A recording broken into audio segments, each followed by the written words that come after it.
বন্যা দেখতে গিয়ে জলে তলিয়ে গেল চার বন্ধু, তিনজনকে উদ্ধার করা গেলেও এখনো নিখোঁজ এক নাবালক।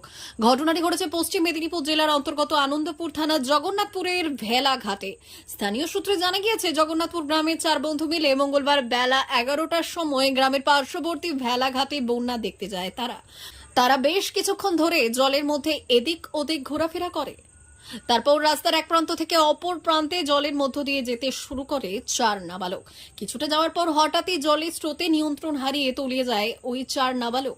বেশ কিছুটা জলের মধ্য দিয়ে ভেসে চলে যায় তারা। সেই সময় এই দূরে কয়েকজন যুবক গাড়ি পরিষ্কার করছিল। সেই সময় হঠাৎই তাদের চোখে পড়ে ছেলেগুলি জলে ভেসে চলে যাচ্ছে। ওই যুবকরা তৎক্ষণাৎ জলের মধ্যে ঝাঁপ দিয়ে ভেসে যাওয়া ওই বালকদের কাছে পৌঁছয়। কোনো রকমে উদ্ধার করে নিয়ে আসে ভেসে যাওয়া নাবালকদের। ডুবে যাওয়া চারজনের মধ্যে তিনজনকে উদ্ধার করা সম্ভব হলেও একজনকে খুঁজে পাওয়া যায়নি। দীর্ঘ 2-3 ঘন্টা ধরে তারা বিভিন্ন পদ্ধতিতে উদ্ধার কার্য চালায়।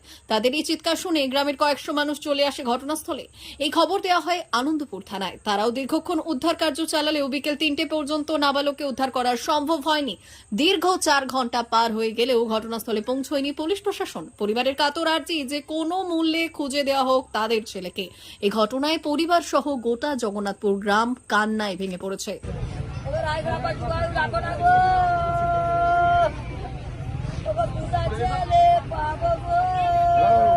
এসছিল বন্যাটা দেখতে আর কি।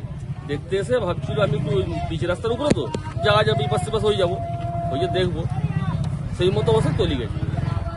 বাচ্চার নামটা কি? গিয়াসউদ্দিন। আর বয়স? 10। এখন কিভাবে উদ্ধার কাজ চেষ্টা চলছে, গ্রামবাসীরা চালাচ্ছে নাকি? গ্রামবাসীরা সবাই মিলে দেখছে। প্রশাসন এসেছে নাকি, খবর পেয়েছে নাকি? না, এখন পর্যন্ত আসেনি, তবে খবর পেয়েছে। আপনারা কি চাইছেন? সেটা করে উদ্ধার করা। D news, Jagannathpur.